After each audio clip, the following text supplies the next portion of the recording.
the secret reason you still can't stop thinking about her. Have you ever found yourself lying awake at night, replaying old conversations in your head? Maybe you've deleted the photos, unfollowed her on social media, thrown yourself into work, the gym, hobbies, and even tried meeting new people. Yet somehow, despite all your efforts, she still finds a way to occupy your thoughts. You tell yourself you're over her. You tell yourself it's time to move on. But then a song plays, a memory appears, a random moment reminds you of her, and suddenly you're right back where you started. Why does this happen? Why can someone remain in your mind long after they've left your life? Most people think the answer is simple, because you're still in love. But the truth is often much deeper than that.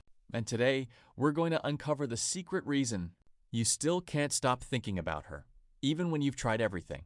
The first thing you need to understand is that your mind hates unfinished stories. Human beings crave closure. We want explanation. We want certainty. We want things to make sense. When a relationship ends unexpectedly, or when someone leaves without giving us the answers we were hoping for, the brain doesn't simply move on. Instead, it keeps searching. It's like a computer program running in the background, constantly trying to solve a puzzle that was never completed.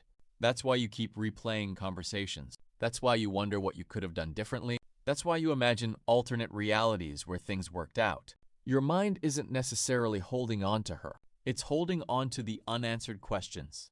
And that's an important distinction, because if you don't recognize it, you'll spend years believing you're obsessed with a person when you're actually trapped by a story. But there's another layer most people never talk about. Sometimes you don't miss her. You miss who you were when you were with her. Think about that for a moment.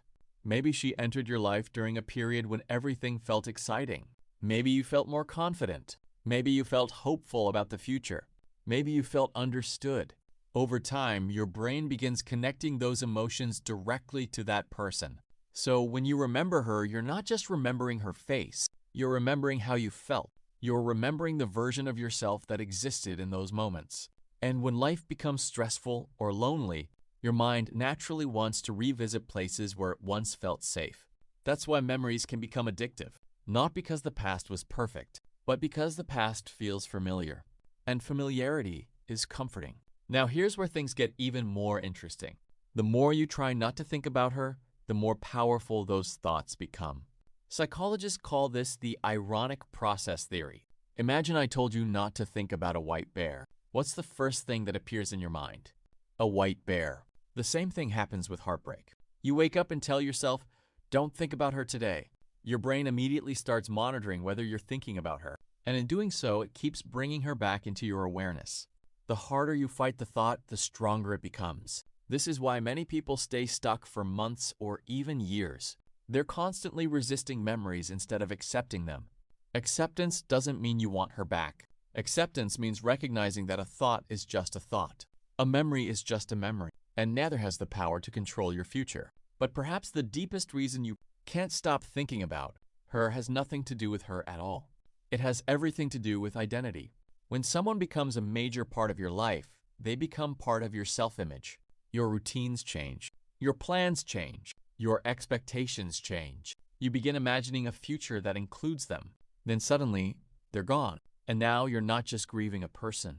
You're grieving the future you thought you were going to have. You're grieving possibilities. You're grieving dreams. You're grieving a version of life that never happened.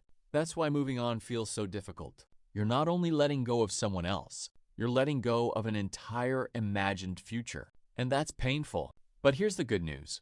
The same imagination that created that future can create a new one. You are not trapped by what could have been. You are only limited by what you're willing to believe is still possible. Every day you spend looking backward is a day you're not fully building what's ahead. And the truth is, life has a way of surprising people who keep moving forward. The relationships you haven't experienced yet, the friendships you haven't made yet, the opportunities you haven't discovered yet, the version of yourself you haven't become yet. None of those things can enter your life if you're permanently staring at the closed door behind you. So what should you do when thoughts of her appear? Don't run. Don't panic. Don't try to force them away. Acknowledge them. Observe them. Let them pass through your mind like clouds passing through the sky. Because every memory eventually loses its emotional charge when it's no longer being resisted. The goal isn't to erase her. The goal is to stop allowing the memory of her to control you. One day you'll wake up and realize something remarkable. You didn't stop thinking about her because you found the perfect trick. You stopped thinking about her because your life became bigger than the memory. And that is when true healing begins. If you enjoyed this video and found value in it, make sure to like, comment, share, and subscribe to the channel. Let me know in the comments, what lesson did this experience teach you? Your story may help someone else who's going through the same struggle. And remember this powerful Stoic message: you cannot control who enters your life. You cannot control who leaves. You cannot control the past, but you can control your response. As the Stoics taught, peace comes not from controlling the world, but from mastering yourself. The person who left was never your greatest asset. Your greatest asset has always been your ability to endure, adapt, and grow. Keep moving forward. Your future is waiting.